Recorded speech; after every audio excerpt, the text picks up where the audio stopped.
Okay, turn on the strip. Turn. The strip. Oh, sure. And now turn this guy on. Nice. Okay. Okay, that's at maximum. Okay, you can get a nice picture of all of that. Yeah. Well, you want to take it with the digital multimeter in there also, so it's just two.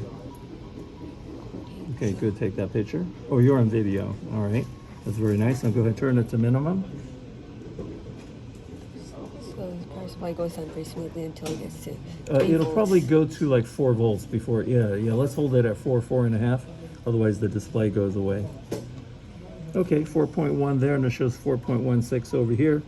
I would say it's working successfully. Looking very good, young man.